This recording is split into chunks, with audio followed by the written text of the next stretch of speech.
নমস্কার, আমি রানা সেনগুপ্ত। বেঙ্গল পলিটিক্সে আজকে আমাদের অতিথি তন্ময় ভট্টাচার্য। আমরা রয়েছি তার বাড়িতে। আপনাকে বেঙ্গল পলিটিক্সে স্বাগত। ধন্যবাদ। আরজিকর মামলার যে রায়, তাতে কি আপনি খুশি? পশ্চিমবঙ্গের ফান্ডামেন্টাল ডেমোক্রেসিকে যদি আপনি দেখেন, তাহলে এই ডেমোক্রেসির কোয়ালিটি হচ্ছে সমস্ত সময় অপরাধকে চাপা দেওয়ার প্রয়াস।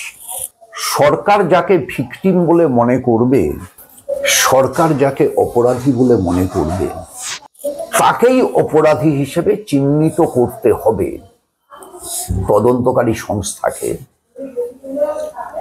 এবং এই অপরাধী কে, এটা প্রথম নির্দিষ্ট করে দেবেন মুখ্যমন্ত্রী।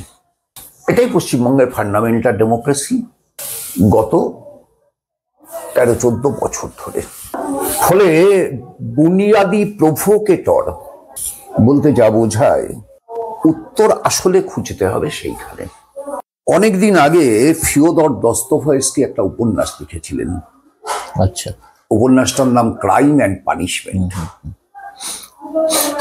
এই উপন্যাসটায় দস্তয়েভস্কি দায়বদ্ধতা শূন্য, মানবিক মূল্যবোধহীন রাষ্ট্রের জড় ঔদ্ধত্য ধরে রাখার জন্য কি কি কাজ রাষ্ট্র করতে পারে তার একটা ব্যাখ্যা দিয়েছিলেন।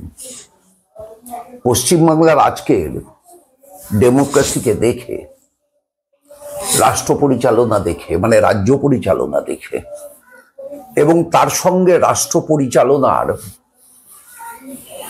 বিরল থেকে বিরলতম সেটিং এর মধ্য দিয়ে যেতে যেতে আপনার মনে হতে পারে আপনি দস্তয়েভস্কির সেই উপন্যাসটাকে আবার নতুন করে পড়ছেন। যে রায় ঘোষিত হয়েছে, বিচারক অনির্বাণ দাস, তিনি তার রায়ের ভিতর কতগুলো প্রশ্ন করেছেন। It's not an answered judgement, it's a judgement with some question. কি প্রশ্ন করেছেন? নির্যাতিতার যৌনাঙ্গে যে বীর্য পাওয়া গেছে, সেটা কি ধর্ষক বলে চিহ্নিত সঞ্জয় রায়ের? আচ্ছা। উত্তর নেই।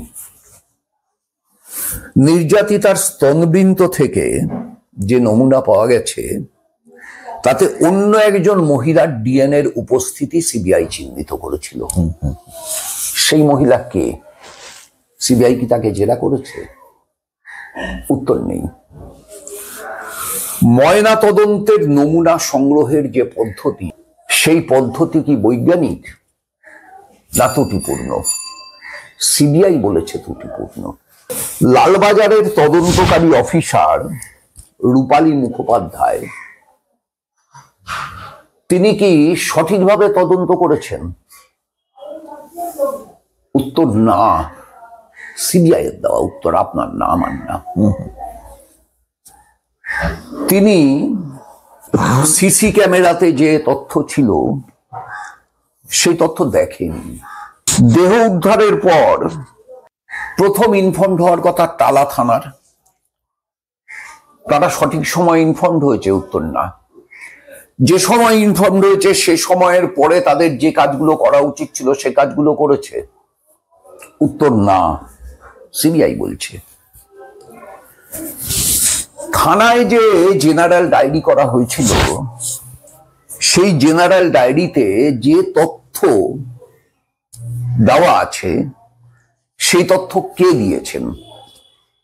বলা হচ্ছে ওই থানার একজন এসআই, সম্ভবত সুব্রত মুখোপাধ্যায় তার নাম, তিনি তার ইচ্ছে মতো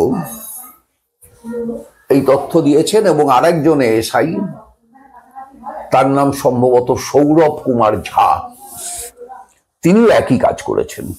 কিন্তু প্রশ্ন হচ্ছে, সিবিআই যে প্রশ্ন করেছিল এক সময় বিচার তদন্ত চলাকালীন, যে সুব্রত বাবুকে এই কাজ করবার জন্য কে নির্দেশ দিয়েছে, সেইটা কিন্তু কোর্ট জানেনি।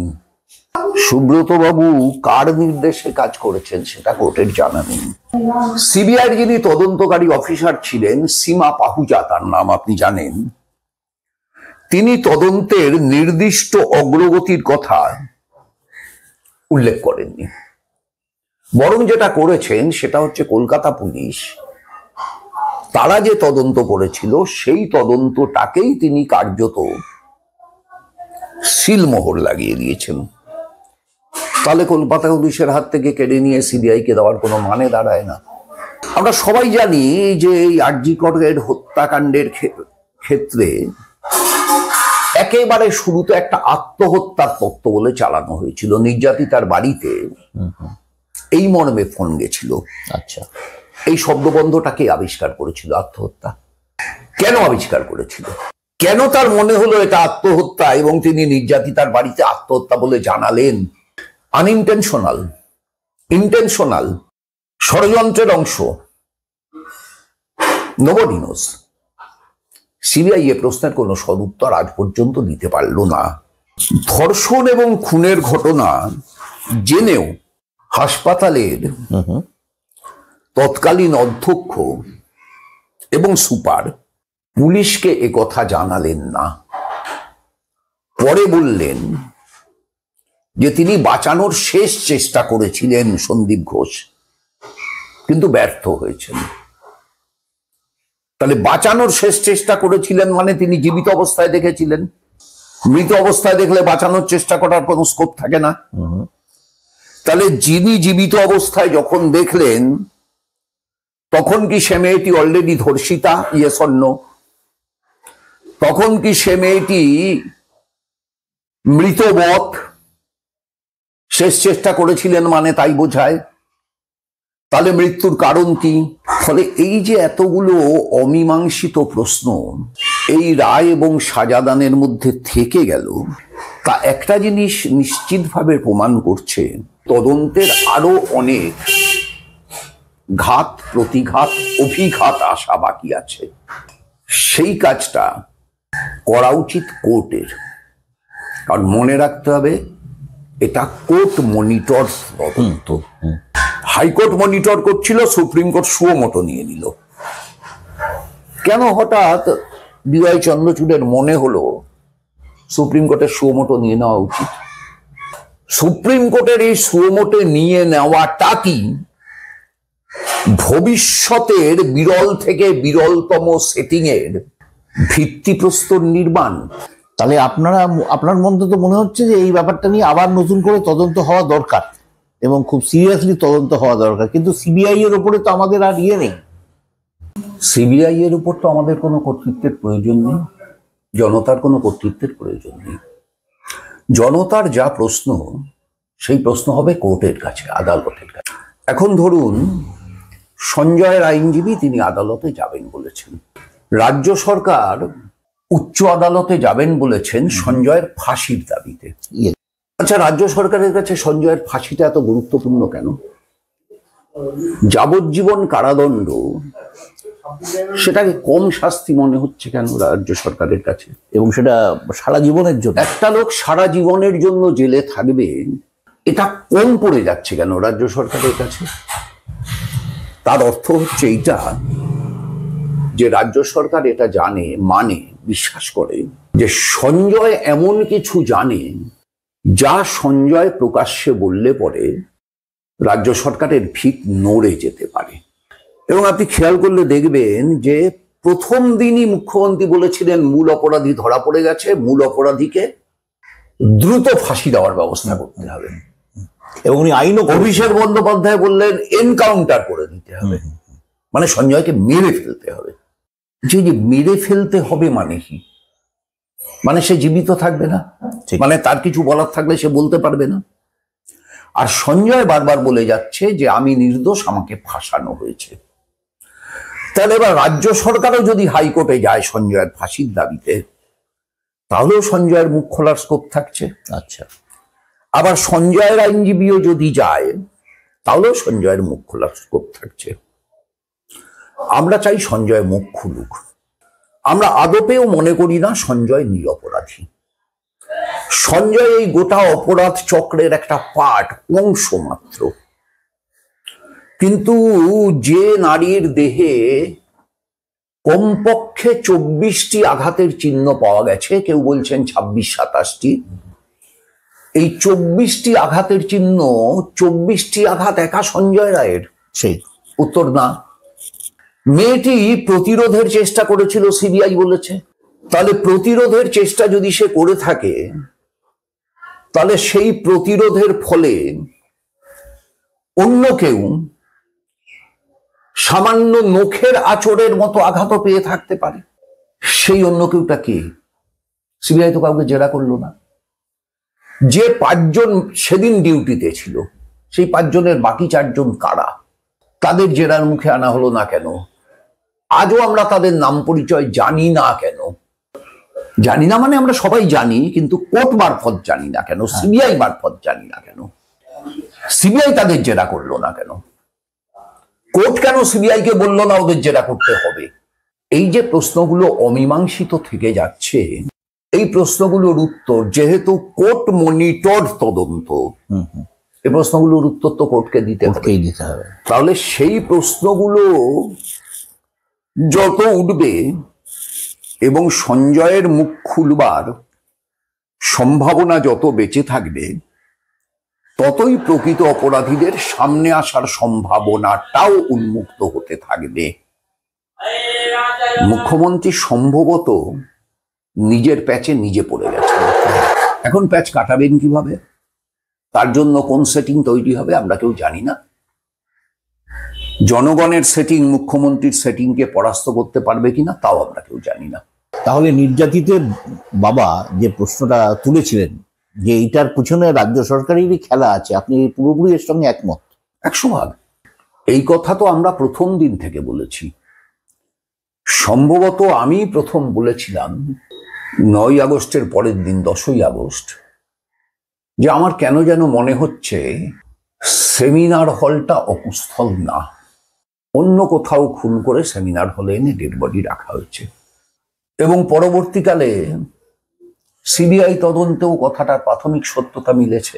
ওই দিন যাবতীয় তথ্য প্রমাণ লোপাটের চেষ্টা সত্ত্বেও 14ই আগস্ট আরেক রাউন্ড বিভিন্ন জায়গায় তথ্য প্রমাণ লোপাটের উদ্যোগ কলকাতা পুলিশের পরোক্ষ মদতে বা নীরব অবস্থানে সংগঠিত হলো।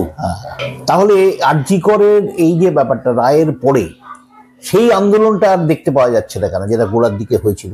এটা কি কোর্টের বিরুদ্ধে যাওয়া যায় না, এটা একটা কারণ? না না না না না, আসলে কথা হচ্ছে কি জানেন তো, কথা হচ্ছে যে একটা আন্দোলনকে যদি আপনি রাজনৈতিক দিশায় পরিচালিত করতে না পারেন, তাহলে সে আন্দোলনের লংজিভিটি থাকে না। ঠিক। আপনি বাংলাদেশের প্রজন্ম চত্বরের আন্দোলন দেখেছেন, এর চাইতে অনেক বেশি সাড়া জাগিয়েছিল, কিন্তু আন্দোলন টেকেনি। পৃথিবীর দেশে দেশে কালে কালে এমন অজস্র উদাহরণ দেখা যাবে, যে কোনো একটা বৃহৎ ঘটনা মানুষকে ভয়ঙ্কর ভাবে আলোড়িত করলো, কিন্তু দিশাহীনতা বা অভিমুখ নির্ধারণের অপ্রতুলতা, অব্যবস্থা, দৃষ্টিভঙ্গি জাত ভুল বা সঠিক দিশার অভাব আন্দোলনকে চূড়ান্ত পরিণতি পেতে দিল না। এই যে চূড়ান্ত পরিণতির দিকে যেতে না দেওয়া, এটাও তো একটা বিজ্ঞান। তাহলে এর একটা কাউন্টার সায়েন্স আছে। অবশ্যই আছে। এই কাউন্টার সায়েন্সটাকে খুঁজে বের করতে হবে জনতার মধ্য থেকেই। সেটাই আন্দোলন পরিচালকদের আসল কাজ। দূরেরটা দেখতে জানতে হবে। দূরেরটা দেখতে না জানলে আন্দোলনের নেতা হওয়া যায় না। আজকে ঘটেছে, আজকেরটা দেখছি, দেখে আজকে 4টে কথা বলছি, এটা সাংবাদিকের কাজ। গতকাল ঘটেছিল, গতকালেরটা দেখেছি, দেখে 4টে কথা আজকে বলছি, এটা ঐতিহাসিকের কাজ। আগামীটা দেখতে পাচ্ছি, এটা নেতার কাজ। সেই নেতৃত্বের অভাব নিশ্চিতভাবেই আছে এই আন্দোলনে। মীনাক্ষীরা যদি এই গাড়িটাকে আটকাতে না যেত, তাহলে আরজি করটা আদৌ হতো না। না, হতো না। মীনাক্ষী, কলতান, ধ্রুবদের গাড়িটা আটকানোটা হচ্ছে এই আন্দোলনটা গড়ে উঠবার প্রথম স্পার্ক। সেটা দাবানলের মতো ছড়িয়েছে রাজ্যে, রাজ্যের বাইরে, দেশে, দেশের বাইরে, গোটা পৃথিবীতে। কিন্তু দাবানল অনির্দিষ্টকাল ধরে জ্বলে না, ঠিকই। প্রকৃতির নিয়মেই জ্বলে না। তাহলে দাবানলকে একটা সত্যিকারের ব্যবস্থাকে পুড়িয়ে দেওয়ার মতো দাবদাহে পরিণত করতে হলে তাতে একটা সাংগঠনিক শৃঙ্খলা লাগে, একটা রাজনৈতিক অভিমুখ লাগে, যেটাই আন্দোলনে ছিল না। যেটাই আন্দোলনে ছিল না। এবং আন্দোলনকারীরা বড় বেশি করে নিজেদের অরাজনৈতিক প্রমাণ করার জন্য চেষ্টা করেছিল।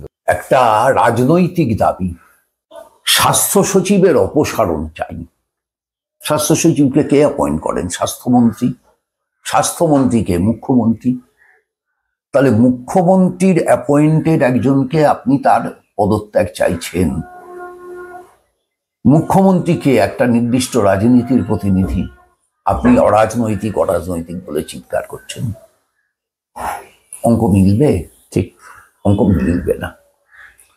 আন্দোলনকে রাজনৈতিক অভিমুখ দিতেই হবে, এবং এটাতে বড় রকমের ব্যর্থতাটা হয়েছে। ব্যর্থতা বলুন, দুর্বলতা বলুন, যা খুশি বলতে পারেন, শব্দবন্ধটা বড় ব্যাপার না। বড় ব্যাপার হচ্ছে এইটা, যে এর ফলে যেটা হয়েছে সেটা হচ্ছে, যেমন একদল মানুষ ডাক্তার অনিকেত মাহাতোর মতো সততার সঙ্গে সত্যি সত্যি এর বিচার চেয়েছেন এবং তার জন্য জানকবুল লড়াইয়ে নেমেছেন, তেমন হয়তো কেউ কেউ বিচার চাইব কিন্তু মুখ্যমন্ত্রীর গায়ে আঁচ লাগবে না, এমনটাও চেয়েছেন। ফলে এটা একটা জগাখিচুড়ি মিশেল হয়ে গেছে। এই মিশেলটার পরিণতি যা হওয়ার তাই হয়েছে। ঠিক। এই যে সবাই মিলে এখন ঝাঁপিয়ে পড়ে, অধিকাংশ আইনজীবীর ক্ষেত্রে দেখা যাচ্ছে, শোনা যাচ্ছে, গতকাল থেকে শুনছি যে সঞ্জয়ের জন্য লড়াই করতে নাকি অনেক আইনজীবী এগিয়ে আসতে চাইছেন। এই কারণটা কি? মানে এবং এটা একই সঙ্গে যে তৃণমূলের ভীতি আরো বাড়াচ্ছে, প্রশাসনের বা সরকারের বা মুখ্যমন্ত্রীর ভীতিকে আরো বাড়িয়ে দিচ্ছে? অবশ্যই বাড়াচ্ছে। মুখ্যমন্ত্রী, আমি তো আগে বললাম, মুখ্যমন্ত্রী প্রথম দিনই সঞ্জয়ের ফাঁসি চাইলেন, যখন তদন্ত শেষই হয়নি, এমনকি পুলিশি তদন্ত শেষ হয়নি, মুখ্যমন্ত্রী বলে দিলেন মেন কালপিট ধরা পড়ে গেছে। মুখ্যমন্ত্রী কি মেন কালপিট ঠিক করবার মালিক? তখনও তো পুলিশ বলেনি মেন কালপিট ধরা পড়েছে, মুখ্যমন্ত্রী বলে দিলেন। তার মানে গোটা ব্লুপ্রিন্টটা সাজানো ছিল এবং সঞ্জয়কে বলির পাঠা করা হবে সেই অনুযায়ী হাড়িকাঠ প্রস্তুত করা ছিল। এখন সেই হাড়িকাঠে সঞ্জয় গলা মেলাবেন কি মেলাবেন না, এই প্রশ্নটাই ছিল লাখ টাকার প্রশ্ন। বিচারপতি অনির্বাণ দাস শেষ পর্যন্ত সঞ্জয়কে বাঁচিয়ে রাখার সিদ্ধান্ত করে মুখ্যমন্ত্রীর পরিকল্পনায় জল ঢেলে দিয়েছেন। তিনি যদি ফাঁসির রায় দিয়ে দিতেন, মুখ্যমন্ত্রীর চাইতে বেশি খুশি আর কেউ হতো না।